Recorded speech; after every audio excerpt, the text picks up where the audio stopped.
Hi, today we have Barbara Krauss to explain to us what a living eulogy is. So my name is Maureen Curis, and I'm the founder of Radiant Morning. And today I'm interviewing my good friend, Barbara Krauss. Barbara and I met a number of years ago, and I've been fascinated by her journey. Her business, she is the founder of the Center for Experiential Living. She's an author of 2 different books. Her most recent is called Forever Treasures. It's an anthology of life and legacy. She calls herself a storyographer. She loves writing and connecting and giving stories that want to be expressed and heard. Her passion is to help others write their living eulogy. So Barbara, thanks for joining me today. Fun to be here, Maureen. Thanks for having me. Well, I would love to know, what is a living eulogy? Well, we all know what a regular eulogy is, right? Right. It something that we write or someone writes to eulogize someone who is no longer with us, and it's usually at a memorial service. And the last time I heard someone speak a eulogy, what hit me really hard was, wow, this is a beautiful story, but it's through the eyes of the person who's memorializing the person who passed. And I thought, wow, what would it have been like for this individual to write his own eulogy and have the words spoken that came from him as to how he wanted to be remembered. So a traditional eulogy is a way of honoring one's memory. A living eulogy is written by you, and you're the one who gets to create the final tribute to yourself and be the author of the story that you want people to hear. So writing it now while you're alive. Okay, that's so cool because, it's, first of all, it's hard to write a eulogy. I had to write one for my dad, and, I wanted to say so much, but, there's the emotions and everything involved. So what a great gift to have it written well before it's ever needed. Right. I love that. You're such a master at pulling these things out. So I'm thinking of that. So when people are creating their own living eulogy, is there a special process that you invite them to experience? Well, my process is probably different than what most processes are, because I really incorporate the creativity, being able to take ourselves out of the logical and put us into something that doesn't necessarily make sense. So when I work with individuals, I incorporate what I call 3 pillars.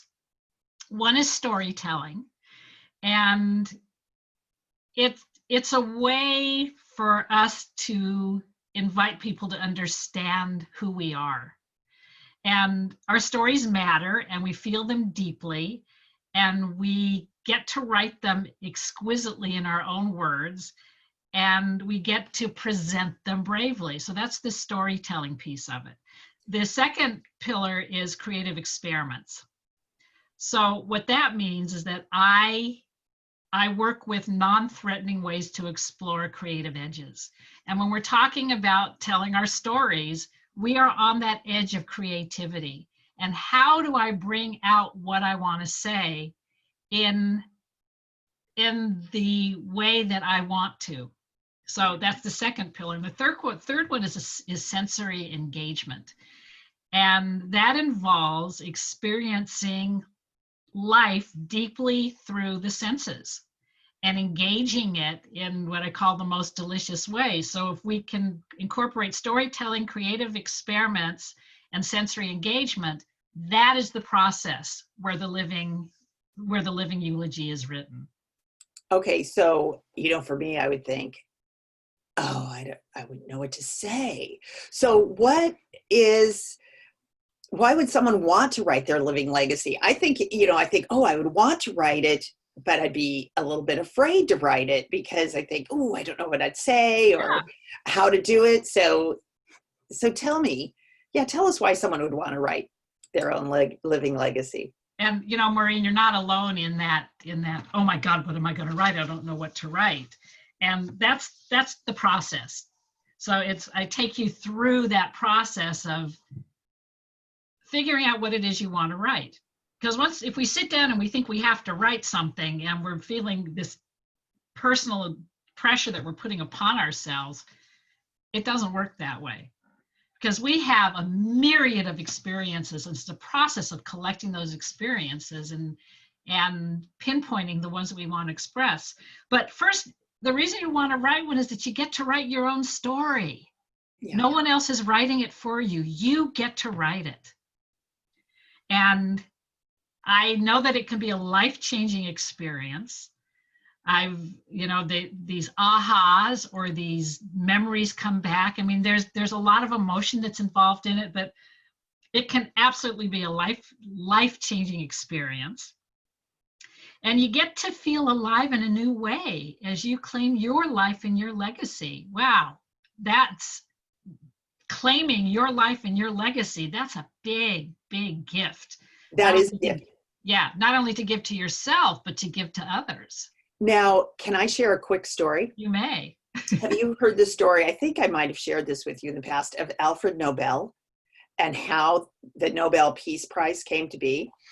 Back in old Al's day, they had eulogies pre-written, and somehow his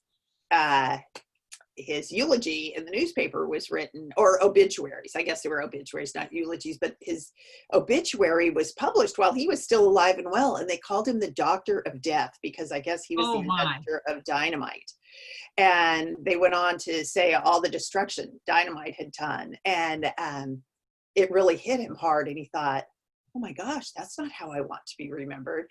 And that's how the whole Nobel Peace Prize came to be. Oh, I didn't know heard that story probably 25 years ago, and I've never forgotten it. And it's like, how do we want to be remembered? Are we living our lives how we want to be remembered? Right. And then to express them in our words. Now, I have been to a workshop with you when you've done this, Barbara, and I know you give prompts and make it a lot easier for those of us like me who might be a little scared to write my own. So if someone wanted to work with you, how would they go about that? Well, they can contact me via email, okay, or they can call me. I'll give you that in a second. Well, do you want me to give that to you now, or? Sure, and I'll put it in the notes of this. Okay, so it's my email address is Barbara, B-A-R-B-A-R-A, Krauss, K-R-A-U-S-S. Excuse me, that's wrong.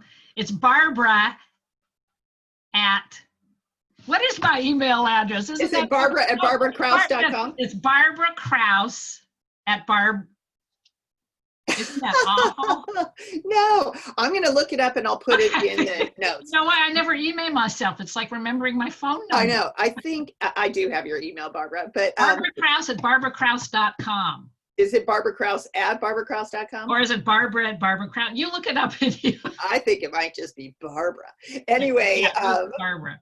Give us your phone number. My website is BarbaraKrauss.com. I know that much. I'll share all of this. Okay. And my phone number is 206-371-0196. And the way it works is that contact me and we will set up a time for a 15-20 minute conversation to see if we want to work together, and then we'll take it from there. Great. Barbara's a lot of fun to work with, everyone. So I would highly recommend at least exploring this. Maybe gather a group of friends and do a Zoom workshop, because the workshops can be a little less intimidating. Yes. And it's just a good way to dip your toes in. So there's many creative ways to work with my creative friend, Barbara. So thank you so much, Barbara, for joining me today. And thank you all. Barbara Krauss with the Center for Experiential Living, and Maureen Curis with Radiant Morning. I will be back tomorrow at 4 p.m. So I'll see you all then. Bye-bye. Bye-bye.